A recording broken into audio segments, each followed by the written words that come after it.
అప్పుడేమో మా నాన్న దేవుడు అన్నారు, కాకపోతే చుట్టూ దయ్యాలన్నీ చేరాయన్నారు. నాన్న ఆ దయ్యాలతో జర పైలం అని హెచ్చరించారు కూడా. కానీ ఇంతలో ఏం మారింది? నాన్నను టార్గెట్ చేసే పరిస్థితి ఎందుకు వచ్చింది?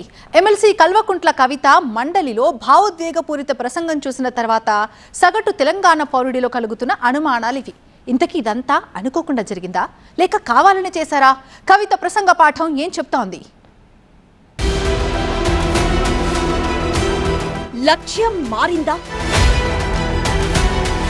వ్యూహం మారిందా? నాడు నాన్న కూచి, నేడు మాటలే గుణపాలై గుచ్చి. అందరిని ఆగం చేస్తారు అనుకోలేదు అధ్యక్ష. I'm sorry, I'm really getting emotional. పెద్దల సభలో కవిత చేసిన పెద్ద ప్రసంగమే ఇప్పుడు తెలంగాణ రాజకీయాల్లో పెద్ద ముచ్చట. గతంలో ఎమోషనల్ గా ఆమె ఎన్నైనా మాట్లాడుండొచ్చుగాక, కానీ ప్రత్యేకంగా ఇప్పుడు చేసిన ఎమోషనల్ కామెంట్సే రకరకాల రచ్చకు కారణమవుతున్నాయి. ఈసారి బీఆర్ఎస్ మాత్రమే కాదు, ఆ పార్టీ అగ్రనేతలు కాదు, అధినేతే టార్గెట్ గా విమర్శల బాణాలు, ఆరోపణల బుల్లెట్లు విసిరారన్న గుసగుసలు గులాబీ వర్గాల్లో వినిపిస్తున్నాయి. ఇన్నాళ్లు బావను, అన్నయ్యను టార్గెట్ చేసిన ఆమె ఈసారి ఏకంగా తండ్రినే బోనులో నిలబెట్టేశారన్న వాదన వినిపిస్తోంది. కేసీఆర్ గారే పదే పదే ఈ మాట చెప్పారు. ఉమ్మడి రాష్ట్రంలో మనకు కాంట్రాక్ట్ వ్యవస్థ వచ్చింది. మరి కాంట్రాక్ట్ ఎంప్లాయీస్తోని, అవుట్ సోర్సింగ్ ఎంప్లాయీస్తోని దేశానికి నష్టం జరుగుతుంది, రాష్ట్రానికి నష్టం జరుగుతుంది, అందరికన్నా ఎక్కువ తెలంగాణ యువకులకు నష్టం జరుగుతుందని చెప్పారు అధ్యక్ష. ఆనాడు వారు సరదాగా ఒక మాట అనేవాళ్ళు, అందరికీ కాంట్రాక్ట్ పోస్ట్ ఉంది, మరి ముఖ్యమంత్రికి కూడా కాంట్రాక్ట్ పోస్ట్ ఉంటుందా అని చెప్పి ప్రశ్నించేవారు అధ్యక్ష.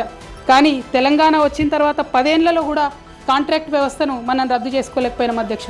అది కాకుండా out sourcing employees, out sourcing వ్యవస్థను పెంచి పోషిస్తూ పోయినాం అధ్యక్ష. బాధతో, చాలా ఆవేదనతో నేను ఈ మాటలు చెప్తా ఉన్నా అధ్యక్ష. ఈ మాటలకు అర్థమేంటి? దేవుడి లాంటి నాన్నను ధిక్కరించినట్టే కదా. 10 ఏళ్ల పాలనలో కాంట్రాక్ట్ ఉద్యోగులను గత ప్రభుత్వం క్రమబద్ధీకరించలేదని క్లియర్ గా చెప్పేసినట్టేగా. గతంలో తన తండ్రన్న మాటలను ఉదహరించి చెప్పడమంటే కేసీఆర్ ను దెప్పి పొడవడం కాక మరేంటన్న వాదన తెర మీదకొస్తోంది. ఇవాళ ఆనాడు బాధపడ్డా, ఇవాళ నేను సంతోషపడతా ఉన్నా అధ్యక్ష. ఎందుకంటే అధ్యక్ష, ధర్నా చౌక్ రద్దు చేయడం అనేటటువంటిది ప్రజాస్వామిక హక్కుల్ని కాలరాయడంలో మొదటి మెత్త అధ్యక్ష. ఆనాడు ఇంటర్నల్గా ఎంత ప్రొటెస్ట్ చేసినా కూడా రాష్ట్రం వచ్చింది, ఇప్పుడు ధర్నాలు ఎందుకు, దరఖాస్తులు లేవు, ధర్నాలు లేవు, అన్ని పనులు చేసి పెడతామని చెప్పుకుంటూ వెళ్ళడం జరిగింది అధ్యక్ష. ఈ వ్యాఖ్యల అంతరార్థం ఏంటి?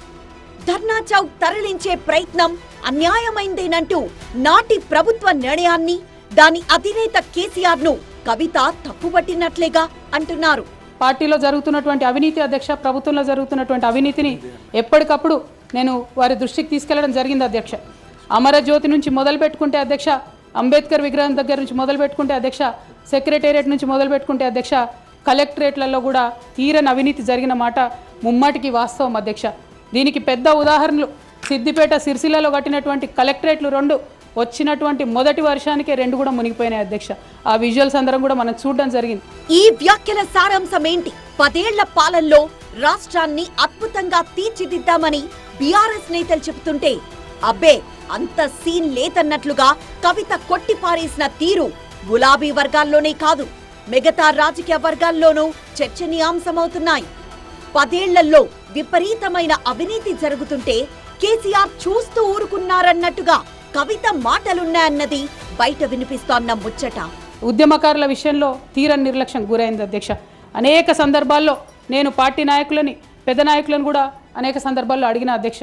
వేరే విధంగా సహకరించకపోతే, వేరే విధంగా వాళ్ళకి హెల్ప్ చేయలేకపోతే కనీసం సీఎం రిలీఫ్ ఫండ్ కింద మనిషికి 10 లక్షలు ఇద్దాం, ఎక్కడోళ్ళు అక్కడ సెటిల్ అయిపోతారు అధ్యక్ష అని కూడా అడిగినాం అధ్యక్ష.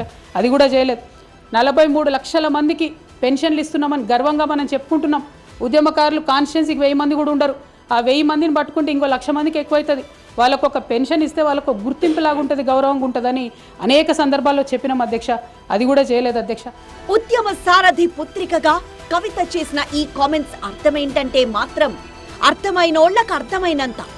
ఉద్యమ పార్టీగా మొదలై స్వరాష్ట్రంలో అధికారం దక్కించుకున్న బీఆర్ఎస్ ఉరఫ్ టీఆర్ఎస్ పై 10 ఏళ్ల పాటు మారుమోగిన ఆరోపణిది. ఉద్యమకారులను దూరం పెట్టి ఉద్యమ ద్రోహులను అక్కున చేర్చుకున్నారంటూ పెద్ద అపవాదును కేసీఆర్ మోసారనుకుంటే అది అపవాదు కాదు, నిజమేనన్నట్లుగా ఇప్పుడు కవిత వ్యాఖ్యలున్నాయనే చర్చ జరుగుతోంది. టీఆర్ఎస్ నుండి బీఆర్ఎస్గా మారుస్తామనేటటువంటి ఒక కీలకమైన నిర్ణయం తీసుకోవడం జరిగింది అధ్యక్ష. ఆనాడు కూడా ఆ మీటింగ్ నేను అటెండ్ అవ్వలేదు అధ్యక్ష. నేను ఒప్పుకోలేదు, ఈ పేరు మార్పుకు ఒప్పుకోలేదు, నేషనల్ పాలిటిక్స్లోకి వెళ్ళడం కూడా నేను ఒప్పుకోలేదు అధ్యక్ష. అంటే ఒక మాట అధ్యక్ష, ఇట్లాంటి హౌస్లో చెప్పొచ్చో లేదో కానీ తెలంగాణలో ఏం పీక్ కట్టలు కట్టినామని నేషనల్కి పోయి చేస్తాం అధ్యక్ష. మనం ఎన్ని పనులు మిగిలినాయి అధ్యక్ష తెలంగాణలో చేయాల్సినవి? 2 పెద్ద రివర్స్లో, ఒక పక్క గోదావరి, ఇంకో పక్క కృష్ణ, 1,89,000 కోట్లు ఖర్చు పెట్టినాం అధ్యక్ష. కొత్తగా ఇచ్చిన ఆయకట్టు ఎంత అంటే 14 లక్షల ఎకరాలు అధ్యక్ష. ఇక ఈ మాటకైతే మరో అర్థమే లేదు. టీఆర్ఎస్ ను బీఆర్ఎస్ గా మార్చడం ఇష్టం లేకుంటే లేకపాయే, కానీ ఇక్కడేం పీకారని జాతీయ రాజకీయాల్లో వెళ్దామనుకున్నారు అంటూ ఆమె చేసిన వ్యాఖ్యానాలే వెరీ సాడ్ అంటున్నాయి గులాబీ వర్గాలు. ఇవి ఏకంగా కేసీఆర్ ని టార్గెట్ చేసిన ముచ్చట్లేనన్న వాదన వినిపిస్తోంది. గతంలో ఫెడరల్ ఫ్రంట్ కోసం రాష్ట్రాల పర్యటనకు వెళ్లినప్పుడు ఆయనతో పాటే చాలా మీటింగ్లు షేర్ చేసుకున్న కవిత ఇప్పుడిలా మాట్లాడడమే చర్చనీయాంశమవుతోంది. కవిత టార్గెట్ చేసింది బీఆర్ఎస్ ను మాత్రమే కాదు, స్వయానా తన తండ్రినే అంటున్నాయి గులాబీ వర్గాలు. అందుకే ఆమె ఒక్కో ప్రశ్నకు ఒక్కో విమర్శకు సమాధానమిస్తూ సోషల్ మీడియాను హోరెత్తిస్తున్నాయి. కాస్త గతంలోకి వెళ్తే కేసీఆర్ పై ఆమె చేసిన బాధ్యతాయుతమైన వ్యాఖ్యలు, ఒక కూతురిగా ఒక తండ్రిపై ఆమె చూపిన ప్రేమను, జైలు నుంచి బయటికి రాగానే ఫామ్ హౌస్ లో ఆయన్ను కలుసుకున్న భావోద్వేగ సన్నివేశాన్ని తెలంగాణలో ఎవ్వరూ మర్చిపోలేరు. కేసీఆర్ గారు దేవుడు, కేసీఆర్ గారు దేవుడు, కానీ కేసీఆర్ గారి చుట్టూ కొన్ని దయ్యాలున్నాయి, వాళ్ళ వల్ల చాలా నష్టం జరుగుతున్నది. అలాంటి కవిత ఇప్పుడు ఇలా డైరెక్ట్ గా కేసీఆర్ ను టార్గెట్ చేశారా అనే చర్చ మొదలైంది. అయితే భావోద్వేగంతో మాట్లాడుతూ ఆ ఫ్లోలో అలా అనేశారా? నాన్న విషయంలో టంగ్ స్లిప్ అయ్యారా? లేక ఆమె లక్ష్యం, వ్యూహం రెండూ మారిపోయి తాను పార్టీ పెట్టాక తండ్రైనా రాజకీయ ప్రత్యర్థి అన్న సంకేతం ఇచ్చారా? ఆమె మాట్లాడిన ప్రతి మాట, అందులోని ప్రతి విమర్శ, ప్రతి ఆరోపణ పరోక్షంగా కేసీఆర్ ను తాకేదే, కేసీఆర్ ను గుచ్చి ఇబ్బంది పెట్టేదే. దీంతో తండ్రితోనూ ఆమెకు గ్యాప్ ఏర్పడిపోయిందన్న టాక్ బలంగా వినిపిస్తోంది. అయితే అదేం కాదంటున్నాయి జాగృతి వర్గాలు. గతంలో తండ్రి మీద చూపిన బాధ్యత, ప్రేమ ఆమెలో ఏ మాత్రం తగ్గలేదంటున్నాయి. 10 ఏళ్లలో జరిగిన తప్పిదాలను ప్రశ్నిస్తూనే మండలి ప్రసంగంలో తదనంతరం ఆమె చేసిన వ్యాఖ్యలను ప్రస్తావిస్తున్నారు. అధికారం కోల్పోయిన తర్వాత కాంగ్రెస్ పార్టీ వచ్చి ఒక ఎంక్వైరీ చేసింది అధ్యక్ష, ఘోష్ కమిటీ అని. బీఆర్ఎస్ పార్టీలో ఉన్నటువంటి ఏ పెద్ద నాయకుడు కూడా మాట్లాడాడు అధ్యక్ష. కేసీఆర్ గారు అంటే ఎవరు మాట్లాడారు? అదే కేటీఆర్ గారినో హరీష్ రావు గారినో అంటే అందరు లేచి నిల్చొని మాట్లాడతారు అధ్యక్ష. నేను ఒకటే అంటే అధ్యక్ష, ఒక నాయకుడిని నమ్ముకొని, ప్రాంతీయ పార్టీ అంటే ఏంది అధ్యక్ష? ఒక నాయకుడు అధ్యక్ష. ఆ నాయకుడు ఆయన భావజాలం, ఆయన ఐడియాలజీ మీద నడిచేదే ప్రాంతీయ పార్టీ.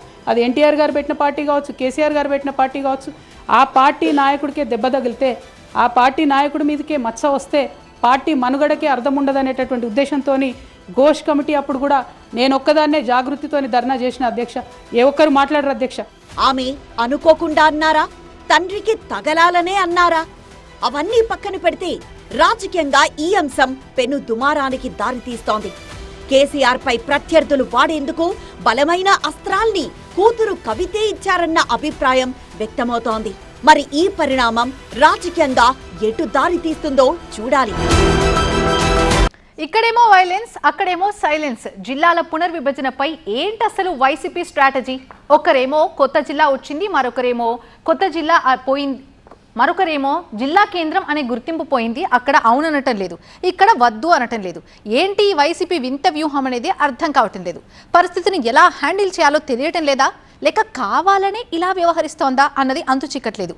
ఇంతకీ ఇదంతా ఎక్కడ అనుకుంటున్నారా? అయితే స్టోరీ చూడండి.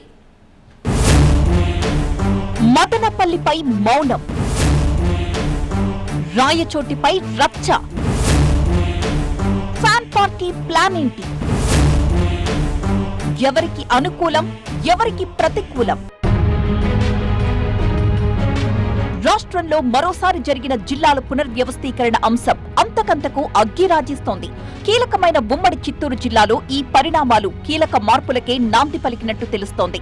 తుది నోటిఫికేషన్ జారీతో కొత్త కొత్తగా ఏర్పడ్డ మదనపల్లి జిల్లా కేంద్రం రాజకీయ రచ్చకు కేంద్రంగా మారింది. గత వైసీపీ ప్రభుత్వంలో కొత్తగా ఏర్పాటైన అన్నమయ్య జిల్లా ఇప్పుడు 3 ముక్కలైంది. అందులోంచి ఒక ముక్క అన్నట్టుగా మదనపల్లి కేంద్రంగా అన్నమయ్య జిల్లాను అదే పేరిట కొనసాగించబోతున్నారు. దీంతో ఎట్టకేలకు మదనపల్లి వాసుల జిల్లా కేంద్రం కల నెరవేరినట్టయింది. 25 మండలాలతో మదనపల్లి, రాయచోటి, పీలేరు రెవెన్యూ డివిజన్స్ గా ఈ కొత్త జిల్లా ఆవిర్భావం జరిగింది. మదనపల్లి జిల్లా కేంద్రంగా అన్నమయ్య జిల్లా కొనసాగింపుపై ఇప్పుడు రాజకీయ రగడ మొదలైంది. మదనపల్లిలో ఒకవైపు సంబరాలు, మరోవైపు నిరసనలు కొనసాగుతున్న పరిస్థితి కనిపిస్తోంది. మదనపల్లిలో టీడీపీ ఎమ్మెల్యే షాజహాన్ భాషా కృతజ్ఞతా ర్యాలీతో వేడుకలు నిర్వహిస్తే మరోవైపు నిరసనలు కూడా దర్శనమిస్తున్నాయి. దీనిపై ఇప్పటికే గజెట్ నోటిఫికేషన్ విడుదల కాగా మదనపల్లి జిల్లా సాధన కోసం 600 రోజులుగా ఆందోళన చేస్తున్న ప్రజా సంఘాలు అన్నమయ్య జిల్లా పేరును కొనసాగించడానికి మాత్రం వ్యతిరేకిస్తున్నాయి. అన్నమయ్య జిల్లాగా కాకుండా మదనపల్లి పేరిటే కొత్త జిల్లా ప్రకటించాలని నిరసనలు కొనసాగిస్తున్నాయి. అన్నమయ్య వద్దు, మదనపల్లి ముద్దు అంటూ కొత్త నినాదాన్ని ఎత్తుకున్నాయి. అయితే ఈ పరిస్థితుల్లో కీలకమైన వైసీపీ స్ట్రాటజీ మాత్రం పొలిటికల్ గా చర్చగా మారింది. ఎందుకంటే ఈ పరిధిలో వైసీపీకి ఎంపీ ఉన్నారు, ఎమ్మెల్యేలు ఉన్నారు.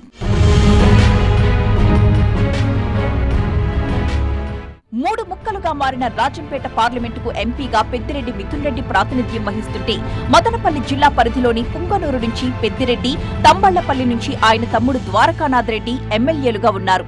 దీంతో ఈ అంశానికి పొలిటికల్ ఇంపార్టెన్స్ పెరిగింది. పెద్దిరెడ్డి ఫ్యామిలీ నుంచి ఈ స్థాయి ప్రాతినిధ్యం ఉన్న జిల్లాల్లో వైసీపీ స్ట్రాటజీ ఏంటి అన్న దానిపై ఆసక్తి నెలకొంది. ఇప్పుడు అన్నమయ్య జిల్లాకు కేంద్రంగా ఉన్న రాయచోటిని తొలగించి మదనపల్లికి ఆ హోదా కట్టబెట్టడంపై స్థానిక వైసీపీ వర్గాలు భగ్గుమంటున్నాయి. కానీ మదనపల్లికి జిల్లా కేంద్రంగా హోదా దక్కడంపై ఇక్కడి వైసీపీ మాత్రం సైలెన్స్ మెయింటైన్ చేస్తూ ఉండడమే ఆసక్తిని కలిగిస్తోంది.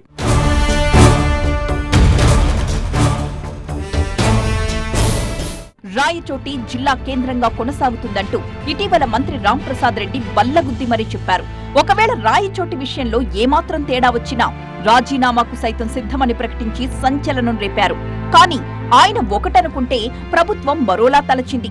అనూహ్యంగా రాయచోటిని జిల్లా కేంద్రంగా తొలగిస్తూ ఆ హోదాను మదనపల్లికిచ్చేసింది. దీంతో రోటెక్కిన రాయచోటి వైసీపీ రచ్చరచ్చ చేసేస్తోంది. మంత్రిగారు రాజీనామా ఎప్పుడు చేస్తారు, మీసం ఎప్పుడు తొలగించుకుంటారు అంటూ వైసీపీ నాయకులు తీవ్రస్థాయిలో ధ్వజమెత్తుతున్నారు.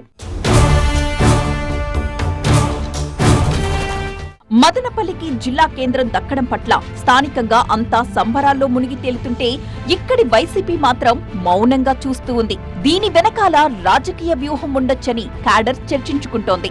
అధికార టీడీపీ కూడా వైసీపీ సైలెన్స్ ని ప్రశ్నిస్తోంది. మదనపల్లి జిల్లాపై పెద్దిరెడ్డి ఫ్యామిలీ వర్షన్ ఏంటో చెప్పాలంటూ డిమాండ్ చేస్తోంది. కొత్తగా ఏర్పడ్డ మదనపల్లి జిల్లాలో బలంగా ఉన్న వైసీపీ ఇప్పటిదాకా మాట్లాడకపోవడంపై రాజకీయ వర్గాల్లో చర్చ నడుస్తోంది. రాజంపేట పార్లమెంట్లోని రైల్వే కోడూరు తిరుపతి జిల్లాలోకి, రాయచోటిని మదనపల్లి జిల్లాలోకి, రాజంపేటను కడప జిల్లాలోకి విలీనం చేసిన ప్రభుత్వం ఇప్పటికే పాలన మొదలుపెట్టింది. అయినా సరే ఇక్కడి వైసీపీ నేతలు నోరు మెదపకపోవడం ఆశ్చర్యాన్ని కలిగిస్తోంది.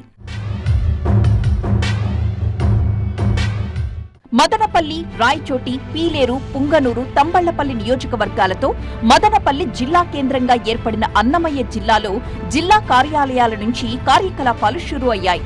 రాయచోటి నుంచి జిల్లా కేంద్రం తరలింపును వ్యతిరేకిస్తూ వైసీపీ ఆందోళనలు కూడా జరుగుతున్నాయి. అయితే ఇక్కడ పెద్దిరెడ్డి ఫ్యామిలీ స్పందించకపోవడం వెనుక మతలబేమిటి అన్నదే ఎవరికీ అర్థం కావడం లేదట. ముందు నొయ్యి వెనుక గొయ్యి అన్నట్టుగా వైసీపీ నేతల పరిస్థితి తయారైందా అంటే అవును అనే సమాధానమే వినిపిస్తోంది. అక్కడ ఆందోళనలు చేస్తూ ఇక్కడ సంబరాలు చేసుకోవడం కరెక్ట్ కాదనే కారణంతోనే మౌనమే సమాధానంగా ఉంటున్నట్టు తెలుస్తోంది.